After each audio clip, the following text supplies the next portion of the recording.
সঙ্গে মানুষ একসঙ্গে খাবার কারাকারি করে ভাগ করে খেয়েছে।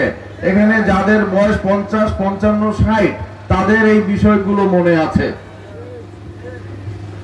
সেই রকম একটা দেশ তিনি হাতে নিলেন। হাতে নেয়ার পরে তিনি যে শাসন ব্যবস্থা প্রতিষ্ঠিত করলেন, তার সুদক্ষ ব্যবস্থাপনায় এবং তার সততা এবং আদর্শের দ্বারা তিনি কি করলেন, ওইরকম একটি তলাবিহীন দেশকে তিনি 3 বছরের মধ্যেই একটি স্বয়ংসম্পূর্ণ বাংলাদেশে পরিণত করলেন। এই যে তার মধ্যে যে সততা ছিল, সততার আদর্শ ছিল, সেই আদর্শ দিয়ে তিনি দেশটা শাসন করেছেন। আর সেই কারণে 44 বছর আগে তিনি শাহাদাত বরণ করেছেন, তারপরেও আমরা তাকে স্মরণ করছি।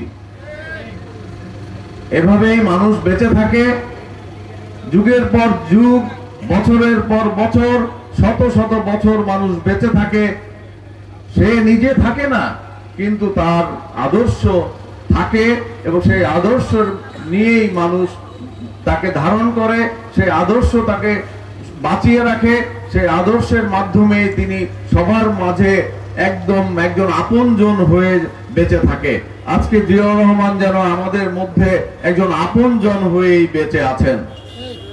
তার আদর্শ ধারণ করে আমাদের প্রিয় নেত্রী, আপনাদের প্রিয় নেত্রী, সবার প্রিয় নেত্রী, দেশনেত্রী বেগম খালেদা জিয়া দেশ শাসন করেছেন। জিয়াউর রহমানের আদর্শ নিয়েই দেশ শাসন করেছেন এবং তার সময়েও দেশটি ভালো চলেছে এবং এই দেশটাকে তিনিও একটু সামনের দিকে নিয়ে যেতে পেরেছিলেন। কিন্তু আমরা দেখেছি গত 15 বছর ফ্যাসিবাদী সরকার রাষ্ট্র ক্ষমতা দখল করে মানুষের ভোটের অধিকার হরণ করেছে, মানুষের কথা বলার অধিকার হরণ করেছে, মানুষের সকল প্রকার স্বাধীনতা হরণ করেছে। মানুষ রাস্তা দিয়ে হেঁটে যেতে গেলেও ভয় পেত যে কখন যেন তাকে পুলিশ ধরে নিয়ে যায়, কখন যেন তাকে আবার কোনো বিপদে পড়তে হয়, নাকি আওয়ামী, ছাত্রলীগ, যুবলীগ কিংবা অন্য কোনো চাঁদাবাজের খপ্পরে পড়ে তার সর্বস্ব হারাতে হয়। এরকম একটি ভয়ের সময় গত 15 বছর ছিল। তারপরে তো মানুষ তাদেরকে ভোট দেওয়ার সুযোগও পায় নাই, তারা ভোট দিতে দেয় নাই। ভোট কেন্দ্রে গেলে বলতো যে আপনার ভোট দেওয়া হয়ে গেছে, আপনার আর আসার দরকার নাই। এইভাবে তারা দেশটাকে দখল করে রেখেছিল। কিন্তু ছাত্র জনতা এক ঐক্যবদ্ধ হয়ে আমাদের নেতৃত্বে আমরা রাজপথে ছিলাম মানুষের অধিকার আদায়ের জন্য। বিএনপির নেতাকর্মীরা রাজপথে ছিল, আমাদের ডাকে সাড়া দিয়ে ছাত্র জনতা ঐক্যবদ্ধ হয়ে আমরা কিন্তু ওই ফ্যাসিবাদী সরকারকে পালিয়ে যেতে বাধ্য করেছি। এখন আর দেশে কোনো ফ্যাসিবাদের কোনো শক্তি এখন আর আমাদের মধ্যে নাই। এখন আমরা স্বাধীন, আমরা স্বাধীনভাবে চলতে পারি।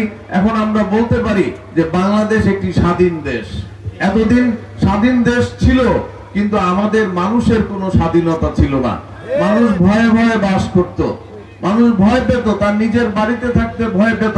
আমাদের অসংখ্য নেতাকর্মী কেউ বাড়িতে থাকতে পারে নাই, কারণ রাতের বেলা ধরে নিয়ে যায়, দিনের বেলা ধরে নিয়ে যায়, ওই অন্য জায়গায় গিয়ে পালিয়ে থাকতে হয়েছে। এখন মানুষ মোটামুটি স্বাধীনভাবে বাস করছে, যদিও এখনো রাষ্ট্র ক্ষমতায় কোনো আপনার নির্বাচিত কোনো সরকার নাই। আপনারা এখনো কাউকে ভোট দিয়ে আপনারা কোনো সরকারে এখনো বসান নাই।